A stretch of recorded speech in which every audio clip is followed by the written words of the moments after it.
Dan yang paling penting adalah bagaimana kemudian pemimpin Kota Bogor, wali Kota Bogor dapat bekerja dengan nyaman. Ya. Jadi itu legasinya ada di situ. Bima Arya ini seorang tokoh muda nasional, ya. Beliau itu sudah 5 tahun waktu itu sudah menjabat sebagai wali kota. Saya tentu harus datang mengisi apa yang kira-kira loophole atau kekosongan-kekosongan yang belum beliau isi. Forkopimda waktu itu ya, saya mengeluarkan surat pembatasan pelaksanaan peribadatan di rumah-rumah ibadah. Ya. Mungkin itu juga pertama di Indonesia. Keputusan yang tidak mudah, tetapi kemudian diadopsi secara nasional. Ya. Semua orang sekarang kerja nyaman loh, nggak ada beban, nggak harus cari duit buat bos-bosnya kan gitu kan? Sepakat. Ya kan, nggak harus kemudian orang mau menduduki jabatan tertentu harus setor, ya. Kemudian harus kasakusuk. Saya pikir di Bogor nggak begitu. Tunjukkan aja prestasinya. Pendapatan Kota Bogor ini berasal dari kegiatan pemerintah pusat yang dilakukan di Kota Bogor. Ya. Itu dominannya di situ.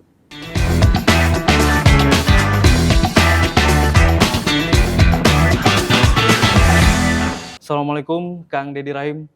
Waalaikumsalam Kang Riki. Sehat selalu Kang. Amin, alhamdulillah. Alhamdulillah. Ya, kumaha.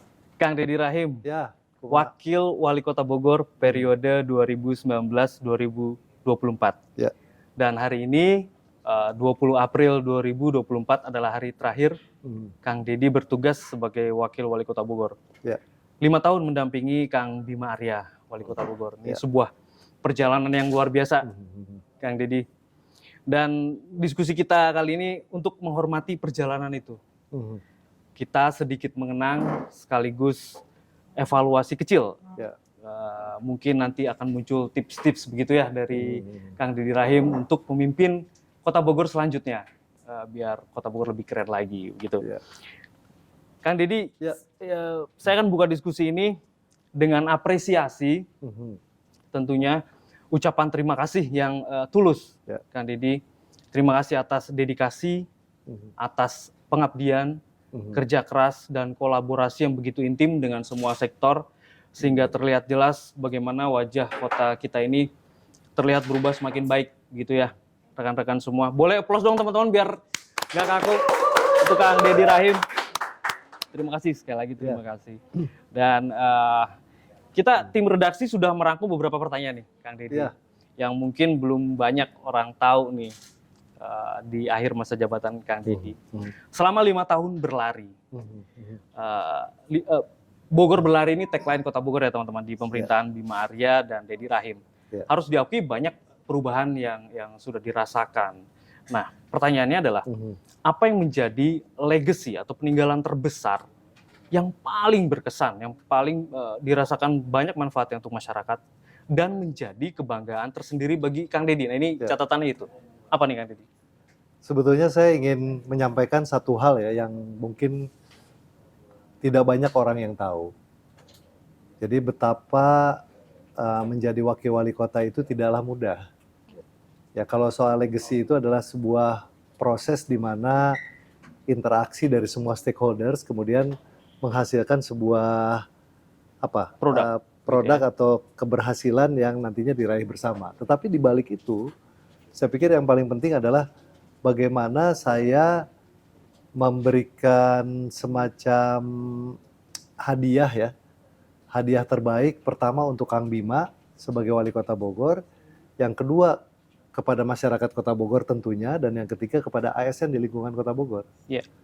Yang pertama legacy itu bisa tercipta kalau kinerja atau semua unsur yang ada di pemerintahan ini solid dan kompak. Dan yang paling penting adalah bagaimana kemudian pemimpin Kota Bogor, wali Kota Bogor dapat bekerja dengan nyaman. Jadi itu legasinya ada di situ. Kalau seorang wali kota tidak nyaman bekerja, kalau wali kota menghadapi berbagai kendala, tentu tidak akan sampai pada satu titik di mana ada sebuah langkah besar yang kemudian bisa dinikmati oleh rakyat. Nah, disitulah tantangan terbesarnya. Bima Arya ini seorang tokoh muda nasional, ya. Beliau itu sudah 5 tahun waktu itu sudah menjabat sebagai wali kota. Saya tentu harus datang mengisi apa yang kira-kira loophole atau kekosongan-kekosongan yang belum beliau isi, sehingga aparatur negara ASN ini bisa bekerja dengan sebaik-baiknya mensupport apapun kebijakan yang dikeluarkan oleh pemimpinnya, wali kotanya. Nah, jadi disitulah sebetulnya sebuah langkah yang paling, kalau menurut saya ya, paling berat dan paling tidak mudah untuk dicapai, karena ada berbagai parameter indikator yang memang harus kita penuhi. Nah, kemudian yang kedua tentu, kalau kemudian wali kotanya sudah merasa nyaman, apapun yang beliau perbuat pasti akan bisa berhasil dan dinikmati oleh masyarakat. Yeah. Jadi saya pikir itu yang paling utama ya, memberikan kenyamanan kepada pemimpin, kepada wali kota, dan akhirnya masyarakat pun tidak ada pandangan-pandangan yang meragukan, tidak ada pertentangan yang terbuka dan kemudian membuat masyarakat menjadi bimbang. Yeah. Masyarakat semuanya tahu pemerintah Kota Bogor itu ada wali kota dan wakil wali kota, dua-duanya kompak. Kemudian ada supporternya, ada tim supportnya, pendukungnya, siapa? ASN. Ya, kemudian juga bagaimana stakeholders yang lain, ada DPRD, ya, ada Ormas, ada OKP, ada macam-macam. Itu kemudian mereka tidak ada keraguan untuk mensupport pemerintah di dalam sebuah langkah atau di dalam track yang benar. Jadi kalau menurut saya, di balik semua cerita ini ada sebuah langkah yang betul-betul dilaksanakan dan semua dilakukan dengan sepenuh hati. Ya. Gitu. Karena tidak sedikit cerita di daerah lain begitu, Kang Deddy. Ya. Ada wali kota dengan wakil wali kotanya nggak harmonis begitu ya, bahkan pecah di tengah jalan. Sebetulnya apa sih atau bagaimana evaluasinya antara Kang Deddy dengan Kang Bima, dan apakah itu berjalan dengan efektif? Ya tadi saya bilang, saya kan sebelum bekerja di Bogor ini kan berdiskusi banyak dengan Kang Bima kan.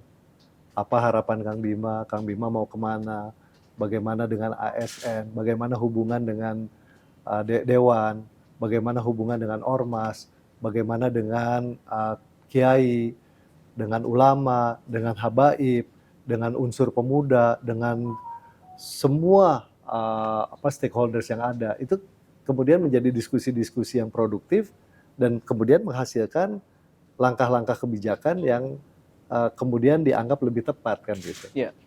Jadi misalnya ya dalam penyelesaian masalah gereja Yasmin misalnya, ya. Kalau di atas permukaan yang di cover media itu adalah bagaimana misalnya pemerintah melakukan diskusi-diskusi intens dengan berbagai lembaga, instansi dan lain sebagainya. Tetapi di balik itu, gitu kan, bagaimana kemudian mengconvince, meyakinkan para alim ulama misalnya, bagaimana mengconvince kepada para tokoh, meyakinkan kepada para tokoh bahwa langkah yang diambil oleh pemerintah Kota Bogor ini layak untuk kita dukung bersama. Yeah. Nah, jadi ada kerja-kerja yang ini nggak terekspos begitu ya? Yang ada di balik cerita itu, yang kemudian sebetulnya itulah yang menjadi langkah support kepada kebijakan yang terlihat di permukaan. Iya. Gitu. Dan di tahun-tahun awal Kang Deddy menjabat juga kan kita memasuki COVID ya. Yeah. Sempat ditinggal sendiri juga tuh. Yeah. Sama Kang Bima, karena Kang Bima harus menjalani karantina. Itu seperti apa, ceritain dong Kang Deddy? Ya memang terus terang ya, waktu itu kita belum 1 tahun ya kita menjabat. Saya menjabat sejak bulan April, kemudian di bulan Februari atau Maret COVID sudah melanda dunia ya, pandemi itu sudah melanda dunia. Dan pada saat yang bersamaan, Kang Bima sedang berangkat ke Azerbaijan dan Turki. Nah, dan semenjak itu beliau tidak bisa langsung pulang kemudian bertugas karena harus melalui berbagai rangkaian proses pemeriksaan dan sebagainya, dan akhirnya terdeteksi beliau terkena juga, terpapar COVID juga. Nah, belum ada saya pikir di dunia ya pembelajaran bagaimana kita menghadapi COVID. Waktu itu tentu saya mengambil langkah dengan pertama kali sebelum ada gugus tugas, saya bikin namanya quick response kalau nggak Quick salah respon. ya. Quick response untuk penanganan COVID. Sebelum ada gugus tugas, waktu Pak Bima masih berada di luar negeri. Nah, pada saat kita buat sebuah tim quick response ini, kita mulai bertanya-tanya, kalau misalnya ada warga kita yang terkena COVID itu harus gimana? Yeah. Ya. Dan yang menjadi teman diskusi saya sebetulnya Dr. Ilham di RUT RSUD. Di RUT RSUD Kota Bogor ya. Jadi yang paling penting waktu itu ya, kita harus menyiapkan sebuah ruangan yang apa namanya? Terisolir gitu. Ya, ruang isolasi bertekanan negatif kalau nggak salah. Okay. Di mana tidak banyak rumah sakit di Kota Bogor yang memiliki sarana serupa. Yeah. Nah, kebetulan pada saat itu juga RSUD tahap pertama ya, pembangunan atau revitalisasi selesai. Kita menyiapkan, kalau tidak salah ada 4 ruangan isolasi bertekanan negatif. Nah, kemudian Pak Bima terpapar, akhirnya menjadi pasien pertama, di mana ruangan itu memang disiapkan untuk pasien atau warga yang terpapar oleh virus misalnya kan. Yeah. Tetapi kan sejak itu apa namanya, dinamika penambahan jumlah orang yang terpapar semakin banyak. Terus meledak begitu. Iya. Nah, karena di RSUD hanya ada 4 ruangan, akhirnya kita cari juga kan, bagaimana caranya? Kalau beli alatnya, beli alat di mana kan gitu kan? Sementara alat itu belum tersedia dan juga kalaupun ada mungkin mahal dan kita belum punya pengalaman bagaimana penanganan secara menyeluruh. Bagaimana APD, bagaimana masker, itu belum terlalu tersosialisasi dengan baik. Nah, dari situlah kemudian kita banyak berdiskusi dan akhirnya mencari solusi-solusi apa namanya yang relatif bisa dicapai dalam waktu yang singkat. Kita membuat semacam inovasi ya, ruang isolasi bertekanan negatif untuk skala massal. Mungkin di Indonesia baru pertama kali di RSUD Kota Bogor. Jadi tim kita ya, tim akhirnya menjadi gugus tugas yang bersama-sama dengan tim teman-teman di RSUD untuk membangun itu. Itulah kemudian tentu yang bergulir ya, bagaimana kita kemudian mencari obat, bagaimana belum ada vaksin kan waktu itu kan, masker. Kemudian bagaimana melindungi masyarakat agar tidak terkena paparan yang begitu cepat, bagaimana kemudian kita berkomunikasi baik di dengan level provinsi maupun level pusat ya, untuk kemudian dicarikan kebijakan-kebijakan yang tepat untuk penanganan skala kota, skala provinsi, skala negara kan begitu kan. Dan keputusan-keputusan itu Kang Deddy buat sendiri gitu? Saya pikir hasil diskusi ya. Saya banyak diskusi dengan Gubernur Jawa Barat, kemudian beberapa kali berdiskusi juga dengan, waktu itu dipimpin langsung oleh Pak Tito Karnavian dan juga Pak Luhut kalau tidak salah ya. Jadi dari situ kita berdiskusi banyak dan pada akhirnya kita punya pola-pola penanganan, punya langkah-langkah yang mungkin ya bisa lebih efektif untuk penanganan pandemi COVID ini, di mana belum ada banyak ilmunya sebetulnya. Tapi seperti yang kita lihat bersama, akhirnya kan kita melalui fase yang begitu berat ya. Kita harus menutup berbagai instansi, baik di level wilayah maupun OPD, kemudian bagaimana kita mengatur model-model lalu lintas masyarakat. Kalau menurut saya itu pelajaran yang paling berat yang pernah dihadapi sejak Perang Dunia Kedua mungkin ya. Jadi mungkin Kang Riki juga masih melihat ya, bagaimana dulu kesibukan kita di rumah dinas wali kota yang kita jadikan sebagai gugus tugas, dan bagaimana konsolidasi dilakukan, bagaimana kita diskusi-diskusi media dilakukan, dan saya pikir pembelajaran yang paling berat itu pada saat kita menghadapi pandemi COVID. Kota Bogor termasuk yang baik dalam penanganan ya, Kang Deddy saat itu ya. Kita banyak mengajukan usulan-usulan seperti pembatasan pergerakan masyarakat. Itu usulannya dari Kota Bogor. Kemudian diadopsi di tingkat provinsi. Bahkan saya agak lupa ya, kalau tidak salah tanggal 16 Maret 2020 saya mengeluarkan surat untuk melaksanakan pembatasan anak-anak masuk sekolah. Mungkin di Indonesia yang pertama kali kita lakukan di Kota Bogor. Bisa dilihat nanti dari arsipnya ya. Nah, kenapa? Karena tadi Pak Wali terpapar, kita belum punya ilmu untuk penanganannya. Pada saat saya melihat kemudian bagaimana langkah penanganan wali kota supaya masuk ruang isolasi bertekanan negatif. Kemudian yang saya pikirkan bagaimana kemudian kalau anak sekolah semuanya terpapar. Bagaimana kemudian kalau dunia usaha semuanya terpapar. Makanya kita lakukan langkah-langkah di mana sektor-sektor tertentu itu harus kita lindungi.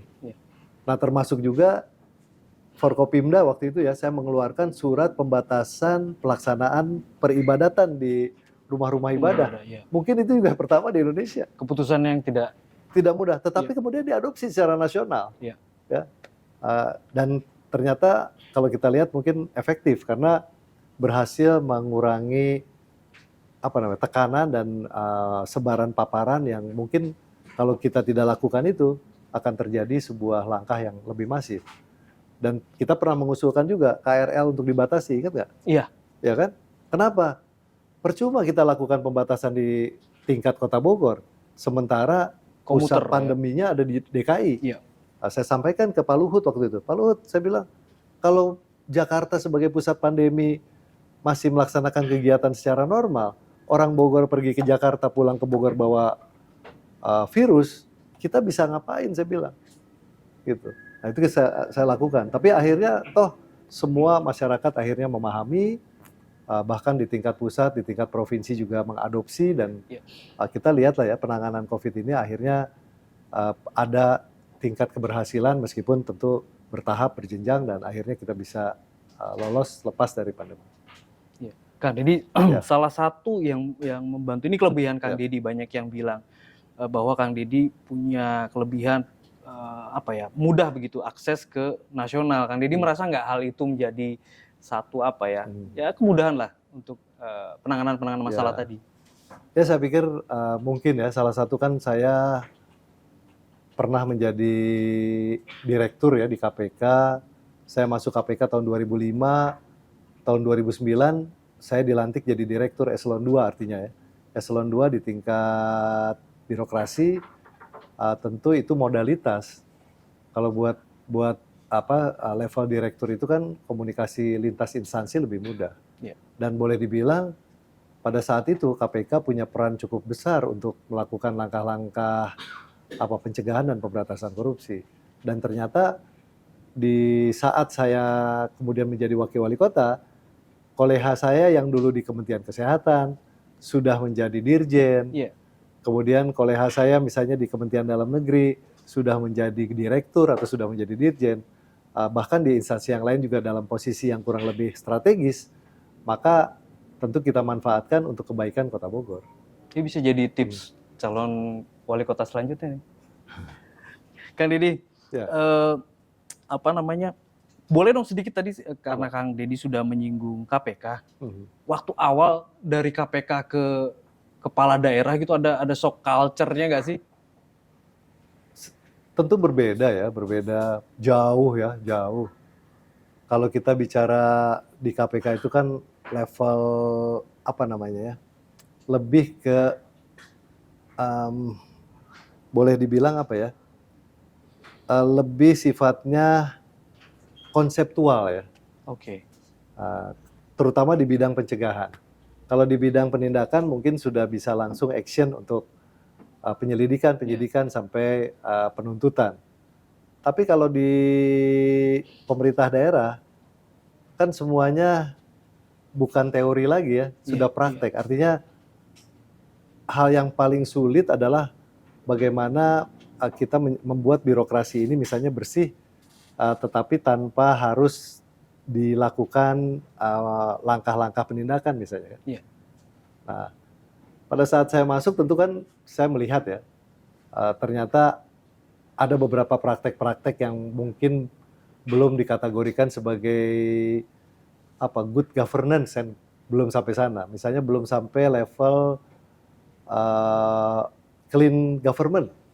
Jadi ada loophole, ada apa namanya, ada titik-titik lemah yang harus diperbaiki. Nah, tetapi tentu saya nggak bisa begini, nggak bisa seperti waktu saya di KPK. Terabas begitu ya? Ya misalnya begitu ada hal-hal yang berulang-ulang, tidak bisa diperbaiki secara sistem, tentu kita minta ke bagian penindakan untuk menangani. Ya. Tetapi kan kalau kita ada di dalam lingkup birokrasi, yang paling penting adalah bagaimana kita menempatkan diri, mencoba membuat sebuah apa namanya tone positif ya. Kita mencoba menjadi patron. Jadi saya nggak usah ngomong begini, kamu jangan korupsi ya, itu nggak akan efektif. Ya. Kamu nggak boleh apa namanya terima pungli, itu nggak akan efektif. Jadi saya lebih menempatkan diri begini, saya harus memberikan contoh aja. Saya nggak usah ngomong, saya harus memberikan contoh.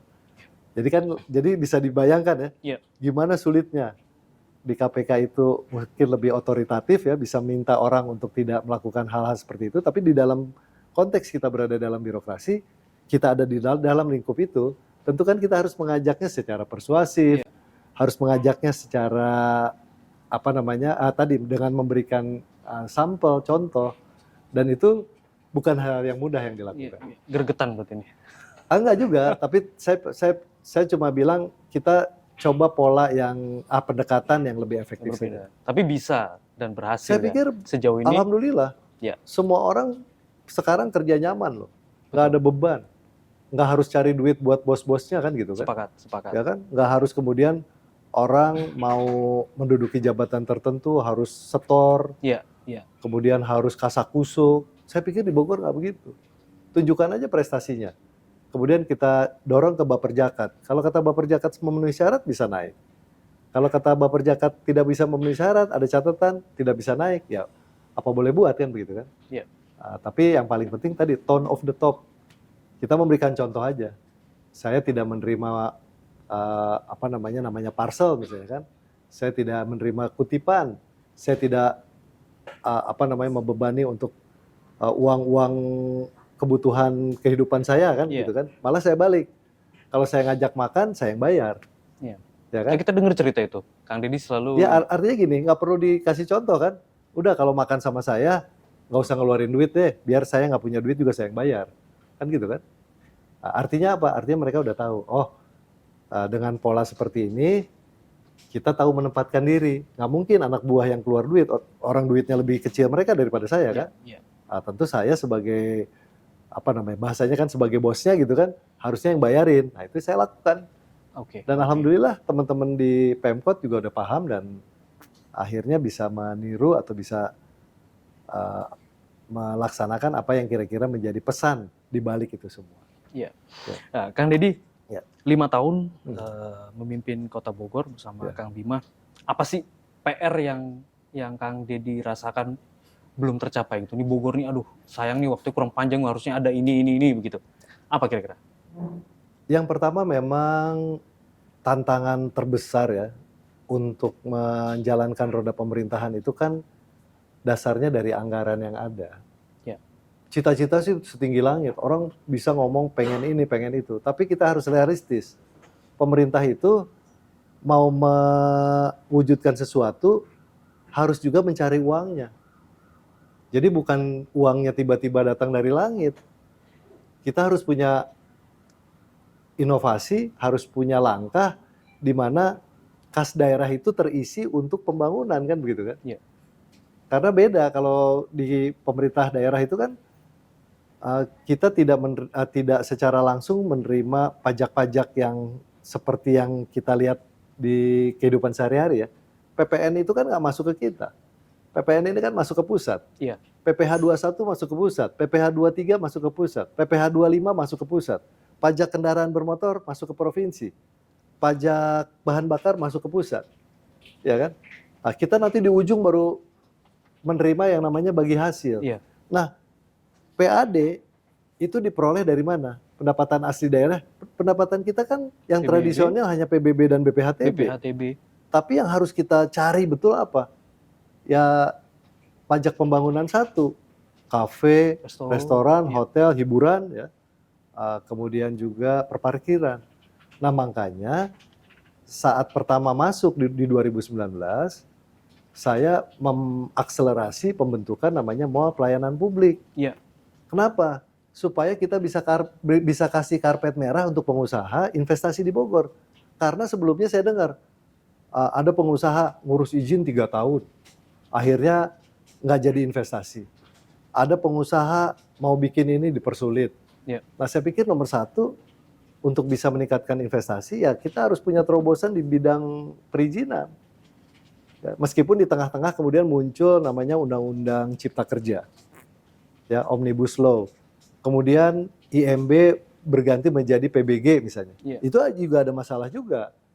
Kemudian beberapa pendapatan di daerah kemudian akhirnya tidak bisa kita ambil lagi karena kemudian diambil oleh pusat misalnya. Itu juga problem.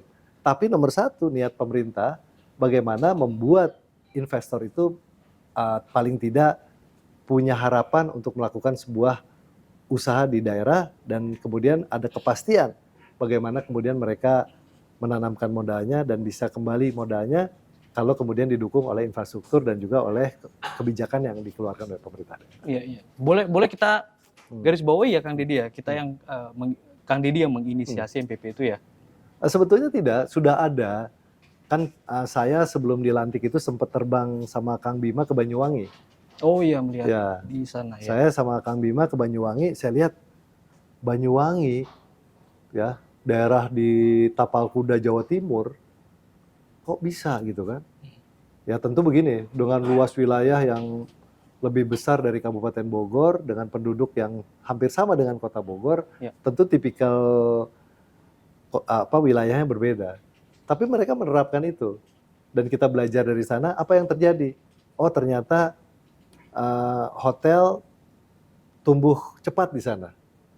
Kemudian usaha-usaha seperti SPBU, kemudian juga kafe, restoran juga tumbuh pesat. Jadi hospitality bisnis itu tumbuh sehingga kepariwisataan tertunjang oleh adanya kebijakan yang tepat kan. Iya. Nah kemudian pada saat kembali ke Bogor, ya udah kita akselerasi dan alhamdulillah kalau kita belajar dari Banyuwangi nilai investasi untuk nilai proyek ya untuk pembangunan mall pelayanan publiknya cukup besar. Di Bogor itu ada lagi terobosan inovasi.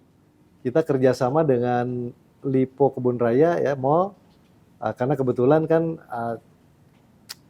bangunan itu sebetulnya aset milik pemerintah yang sedang di BOT oleh grup Lipo. Nah jadi kita punya sedikit ruang untuk bernegosiasi untuk pinjam ruangan mereka. Kemudian juga penataan interiornya juga relatif lebih tidak terlalu mahal ya. Termasuk juga investasi atau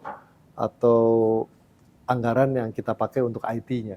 Nah, jadi kalau mungkin di daerah lain nilainya bisa belasan miliar, puluhan miliar, kita nilainya mungkin di bawah 5 miliar sudah jadi itu mall pelayanan publik. Saya ikut bantu mengawal publikasinya waktu itu. Ya. Tantangannya memang kurang lebih sama dengan Banyuwangi ya, Kang Deddy ya. Betul. Tinggal nyebrang Bali gitu kan. Kita dengan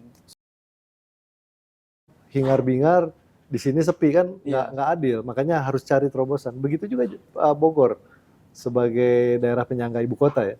Kalau kita nggak bisa membuat sebuah sistem aglomerasi, kesetaraan ya antara DKI dengan Bogor, apa permasalahannya? Nah itu harus kita cari. Nah tantangannya apa, Kang Deddy? Setelah ibu kota pindah nanti, Bogor masa depannya seperti apa? Ya ini yang harus kita kaji secara hati-hati ya. Kalau saya lihat dari data pendapatan daerah, terutama dari PB1, pendapatan Kota Bogor ini berasal dari kegiatan pemerintah pusat yang dilakukan di Kota Bogor. Itu dominannya di situ. Kapan mereka lakukan itu? Dari Senin sampai Jumat. Kalau sekarang Kang Riki lihat hotel-hotel di Bogor, ramenya itu Senin sampai Jumat. Siapa yang ngisi? Instansi pemerintah pusat. Kementerian Pertahanan bikin bintek. Kementerian Kesehatan bikin seminar. Mais gitu ya. Ya, itu semua. Nah kemudian kuliner kita jadi hidup juga. Nah tetapi tentu harus kita waspadai pada saat ada perpindahan ibu kota. Ya. Jadi ini yang harus ya nanti kita cari ya ininya ya konsep yang paling ideal. Tetapi kita sudah bisa membaca trennya bahwa 5 tahun, 10 tahun, 15 tahun itu apa yang harus kita lakukan?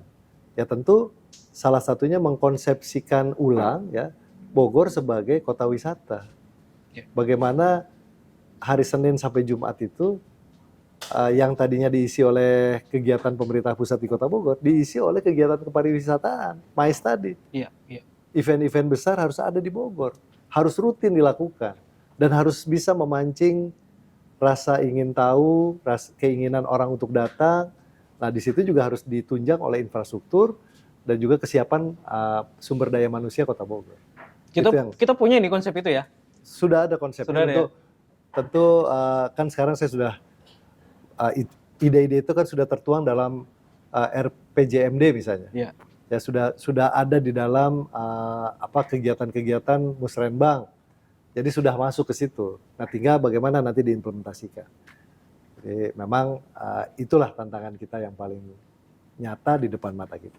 Boleh nanti kita kupas tersendiri tuh, Kang Deddy. Ya. Kang Deddy, pertanyaan dari saya sudah habis, tapi ada titipan pertanyaaan nih dari teman-teman. Singkat saja. Boleh. Dari teman-teman redaksi. Ini dari Rani Puspitasari, beliau dia ini redaktur online. Pertanyaannya, Kang Deddy pernah nggak sih berantem sama Kang Bima dan kenapa? Saya pikir berantem sih nggak pernah ya. Berantem nggak pernah? Berantem nggak pernah. Debat gitu kan? Debat juga nggak pernah. Ya. Beda pendapat pernah. Beda sering pendapat. Sering, tapi kita selalu bisa carikan solusi ya. Kita bisa carikan sebuah pendapat akhirnya kan gitu kan. Dan saya pikir saya harus bisa menempatkan diri lah ya. Biar bagaimanapun juga tentu wali kota punya hak prerogatif untuk menentukan berbagai kebijakan. Saya di situ mencoba memberikan semacam pandangan-pandangan, kemudian saya coba melihat dari berbagai aspek. Kemudian kalau dirasa berat, tentu saya harus melipir juga bagaimana saya membuat nyaman ASN terkait dengan kebijakan itu. Dan ataupun misalnya ada kebijakan yang sudah diambil kemudian menimbulkan efek ya kepada ASN, tentu saya juga harus membackup wali kota supaya yang bersangkutan tidak menjadikan kebijakan ini menjadi beban untuk dia kan gitu. Tetapi saya tentu membuat mereka untuk bisa lebih berpikir lebih realistis, mencoba untuk bisa menerima kan gitu kan. Nah, itu tentu tugas itulah yang saya perankan supaya wali kota tidak menjadi terbebani oleh kebijakan yang sudah diambil. Jadi lebih banyak Kang Deddy nih yang ngalah kayaknya. Oh bukan, saya pikir bukan ngalah ya. Kan intinya gini, tidak ada kebijakan yang diambil tujuannya adalah untuk merugikan, tidak. Hanya mungkin timing kadang-kadang belum tentu pas. Kemudian juga mungkin size-nya, ukurannya belum tentu pas juga. Nah disitulah saya kemudian mencoba mengisi, saya coba menganalisis ya apa yang ada di dalam kepalanya Kang Bima, dan kemudian coba menerjemahkan dan coba untuk membuat kondisinya lebih lebih kondusif lah di lapangan. Kurang lebih seperti itu. Pertanyaan selanjutnya nih. Kang Deddy, di mana tempat kabur atau me time di seorang Deddy Rahim selama 5 tahun ini? Selain sama keluarga nih katanya. Begini, karena saya tahu ya sumber pendapatan Kota Bogor ini datangnya dari PB1. Dan banyak saya mendapatkan undangan dari berbagai pengusaha hotel, restoran, kafe ya. Saya manfaatkan itu ya sebagai bentuk apresiasi saya kepada para pengusaha. Me time saya lakukan misalnya berkunjung ke kafe sambil saya ketemu dengan owner, sambil saya ketemu dengan misalnya dengan baristanya gitu kan. Atau saya ngobrol dengan waitersnya, atau saya berdiskusi dengan pengunjung yang lain. Saya anggap itu sebagai sebuah waktu yang tepat tetapi juga efektif ya untuk bisa saya lakukan dalam rangka masih terkait dengan tugas. Jadi saya kan bukan remaja juga ya, jadi artinya dengan hal-hal seperti itu saya pikir cukup ya. Tidak perlu kabur harus naik gunung 3 hari kan nggak harus. Ya kan? Healing cukup, gitu. Harus healing nggak. Saya cukup ke sebuah tempat, ke restoran, ke kafe, kita ngobrol. Saya ajak teman-teman, bisa saya ajak lurahnya, saya bisa ajak kepala dinasnya, kita bisa ajak camatnya, sampai diskusi-diskusi ringan. Ya itulah kurang lebih hal yang paling mungkin saya lakukan supaya efektif waktunya. Dan memang menikmati ya Kang Deddy ya. Saya nikmati. Dan bayar loh ya. Oh iya. Dan kalaupun saya ajak tidak dibayarin, jadi saya yang bayar. Iya. Baik. Apa program pembangunan yang menjadi prioritas jika Kang Deddy nanti terpilih memimpin Kota Bogor? Tetap ya, pembangunan itu pendekatannya ada 2. Satu pembangunan fisik, infrastruktur, satu lagi pembangunan sumber daya manusia. Nah, saya ngomong pembangunan sumber daya manusia aja dulu. Kalau yang untuk SDM prioritas, kita harus benahi secara lebih komprehensif lagi di bidang pendidikan. Ya, di mana misalnya PPDB online itu kan masih jadi PR kita. Nah, gimana caranya? Kita mencoba merumuskan ulang rasio jumlah sekolah negeri yang ada di wilayah Kota Bogor. Jadi dari tingkat SD, SMP sampai dengan SLTA. Kemudian tantangan yang kedua adalah bagaimana kita menyiapkan sumber daya manusia di bidang pendidikan.